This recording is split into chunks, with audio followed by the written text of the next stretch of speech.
तो रवि दहिया का बाउट है। आइए जरा रुख मोड़ते हैं रेसलिंग की ओर। बिल्कुल, जब भारत और पाकिस्तान के पहलवान आपस में आमने सामने होते हैं तो निश्चित रूप से हर व्यक्ति स्क्रीन से नजर नहीं हटाता है। संजय, बिल्कुल, नजरें हटी और दुर्घटना घटी, इसलिए नजरों को बना करके रखिए। लॉन बोल्स में इस समय मेंस 4 फाइनल चल रहा है, जिसमें नॉर्दर्न आयरलैंड के खिलाफ भारत खेल रहा है। सोनी 6 पर आप देख सकते हैं यहां मुकाबले की शुरुआत हो गई है। रवि दहिया रेड में आपके सामने, और यहां शुरू में एक दाव लगाने की कोशिश, पैरों पर गए बहुत ही चपलता के साथ पाकिस्तान के पहलवान। तारीफ करनी होगी रवि की, जिस तरह का उन्होंने डिफेंस किया, और अब रवि डोमिनेट कर रहे हैं इस मुकाबले को। हालांकि पाकिस्तानी पहलवान ने अटैक लगाया था, रवि दहिया ने उसके अटैक को काटते हुए उनकी ताकत को डाइवर्ट कर दिया। चपलता से पैरों का सही इस्तेमाल किया और पलक झपकते ही पीछे आके कमर पर बैठ गए। 2 अंक अर्जित किए हैं। कल के मुकाबले में हमने देखा दीपक पुनिया ने पाकिस्तानी पहलवान को हरा के गोल्ड मेडल जीता। आज ये सेमीफाइनल का मुकाबला 57 केजी फ्री स्टाइल वर्ग का, देखिए किस तरह से डेंजर पोजीशन में ला दिया है और यहाँ पर चित करने का प्रयास। तारीफ करनी होगी पाकिस्तान के अली की, जिन्होंने अपनी पीठ को चित होने से बचाया। बिल्कुल, चित्त होने से तो बच गए, लेकिन मुकाबले को शायद न बचा पाए।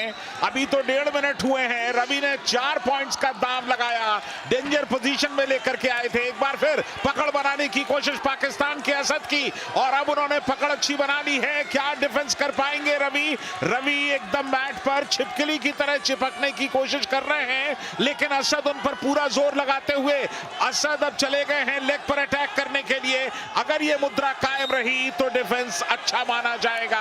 बढ़िया डिफेंस किया यहां पर रवि दहिया ने, लेकिन 2 पॉइंट असद के नाम चले गए। असद के लिए बड़ी उपलब्धि है। रवि दहिया के ऊपर 2 अंक अर्जित करना बहुत ही बड़ी बात है। और लेकिन ओहो, इस बार आराम से बगल डूब किया, 2 अंक लिए, और मुझे लग रहा है यहां मैच समाप्त कर देंगे क्या? बिल्कुल, उसकी पूरी संभावना है। एक पलट मारनी है, ये इंतजार कीजिए। पकड़ तो बन गई है। 10-2, यानी कि अब 8 पॉइंट का फासला है। पहले दौर में अब भी 45 सेकंड का वक्त बाकी है। वापस बीचों बीच जाने के लिए कहा गया है। रवि दहिया भारत के एक बेहतरीन पहलवान, इसमें कोई शक नहीं। स्वर्ण पदक के सबसे बड़े दावेदार, ओलंपिक में रजत जीत चुके हैं, वर्ल्ड चैंपियनशिप में ब्रॉन्ज जीत चुके हैं। काफी एक से एक बढ़ करके इन्होंने प्रदर्शन किए इस समय, लेकिन अब 30 सेकंड बाकी इस पहले दौर में।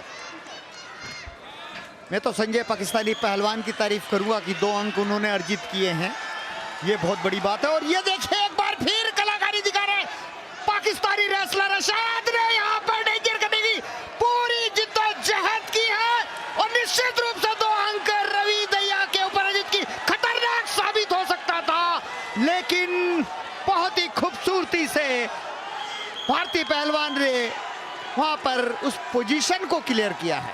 कड़ा मुकाबला दोनों के बीच, इसमें कोई शक नहीं। एक लम्हे के लिए पाकिस्तान के असद को पॉइंट्स मिले, लेकिन उसी के साथ रवि ने भी पॉइंट लिए, तो फासला जो है वो 8 पॉइंट्स का अपनी जगह पर कायम है। पूरा दमखम लगाना चाहिए। ये कॉमनवेल्थ का प्लेटफॉर्म है, कुछ भी हो सकता है। और अब मुझे लग रहा है अगले 3 मिनट में रवि दहिया समझ गए हैं कि मुझे हल्का नहीं समझना चाहिए। बिल्कुल, महिलाओं का सिंगल्स भी बैडमिंटन में इस समय जारी है। पीवी सिंधु आप देख सकते हैं उन्हें खेलते हुए। पकड़ बनाने की कोशिश, अच्छा एक पैर पर गए, लेग अटैक करने की कोशिश की, ये पकड़ बन गई है। और इसके साथ ही जो 2 पॉइंट्स चाहिए थे वो रवि को मिल गए। तो तकनीकी श्रेष्ठता के आधार पर रवि दहिया ने इस मुकाबले को 14-4 से जीत लिया। पाकिस्तान के पहलवान की भी तारीफ करनी होगी। रवि दहिया को उन्होंने कुछ हद तक एक संघर्ष करने पर मजबूर किया है। बेहतरीन मुकाबला, शानदार।